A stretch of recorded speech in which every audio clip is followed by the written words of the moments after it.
Good afternoon and welcome to today's video. So today we're going to be looking at what is in this box here. It's been stored in an attic or somewhere for a very long period of time. I had it unboxed the other day just to check what it was. But today we're actually going to be unboxing it, getting the back off and seeing if it works. You also see here my 2-tier RISC PC, which is currently in many different parts.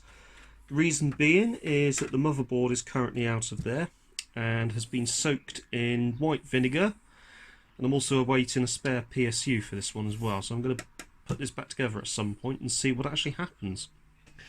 This RISC PC 600 is fully working.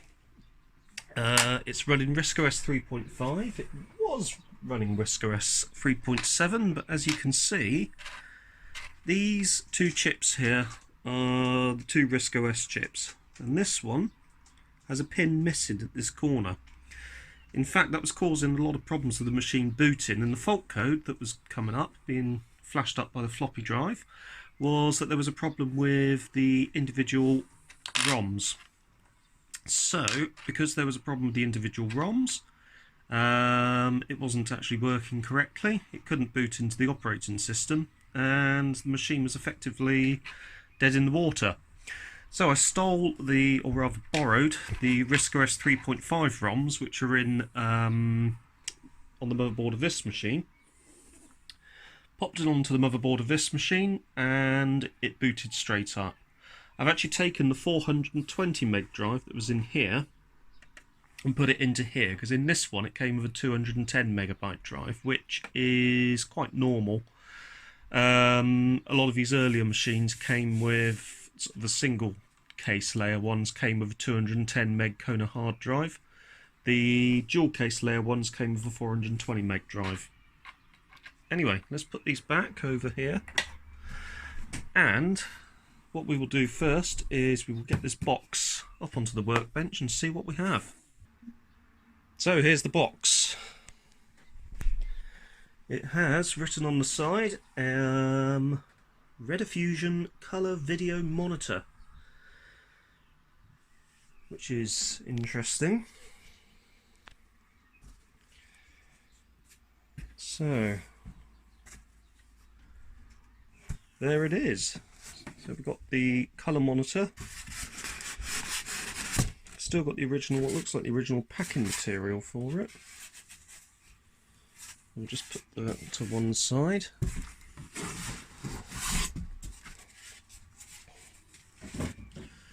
To a certain extent it still has, doubt that's original, but that's in there anyway. We have this cable here, which has been made up, and the other end of the cable is 1, 2, 3, 4, 5, 6 pins, which is the type of cable that you would normally find on a BBC Micro, and funny enough the Master Compact, which is another reason for getting this out, as I can use it to test the Master Compact. Got the power cable, carry handle. Ooh dear, it made a bit of a noise. So let's get this out and get it onto the desk. So here's the inside of the box. It's filled with some of those foam things, and also a large selection of dead flies, which is lovely, really. Right, let's close up the lid, get the box on the floor, and put the little set onto the desk. So here it is. From the front, it looks like a very conventional little portable television. It has this Rediffusion Computers System Alpha sticker. That seems very similar to the one that Virgin Media uses. I've done a bit of digging as regards this monitor, and it was originally a VDU for a Rediffusion Computers Videotex terminal, which is sort of like a well, a videotex terminal, sort of a bit like sort of a teletext terminal. It has a number of inputs on the back, which means that it's not just suitable for video text.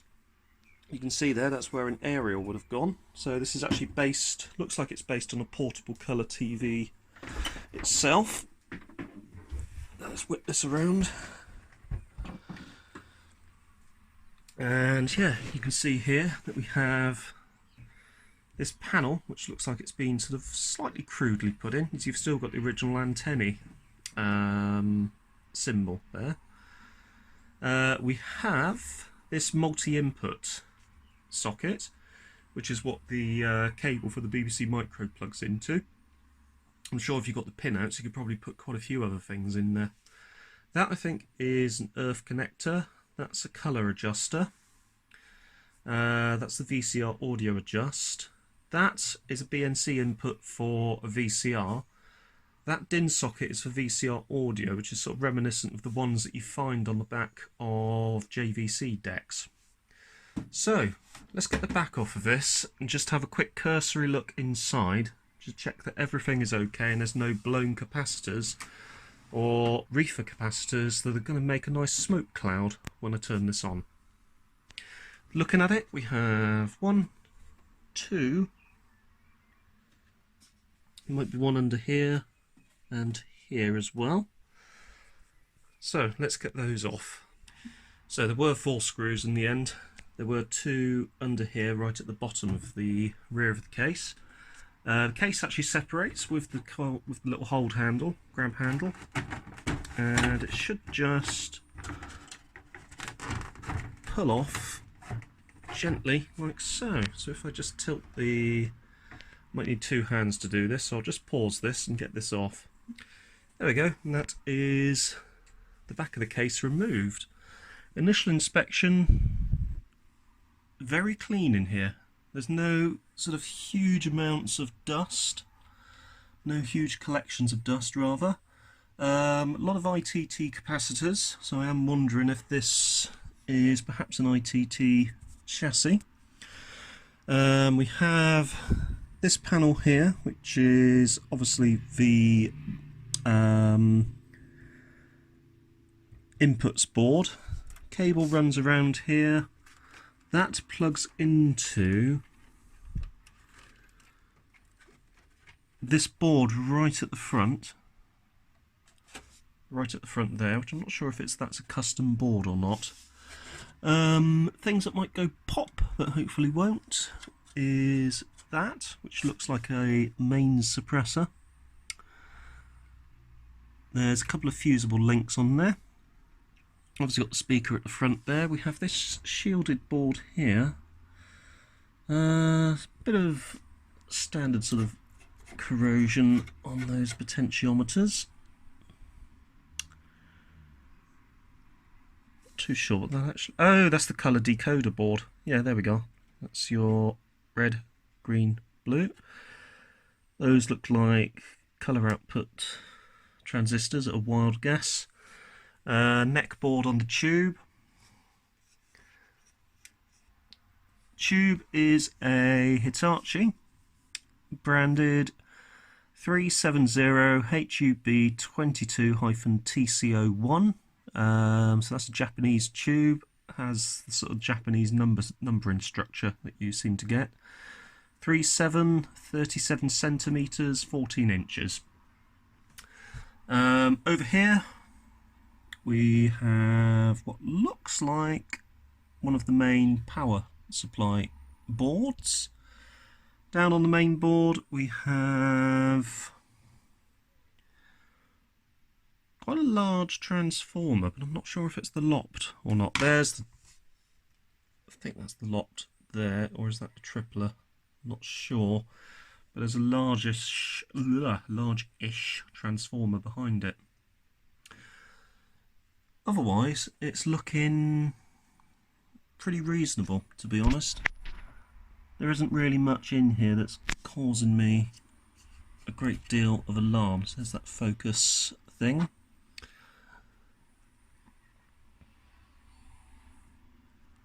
No, there isn't much in there that's sort of causing me to want to not power it up. It looks like it's been stored and it's reasonably dry, dust free, nothing in there that looks like it's immediately going to go pop.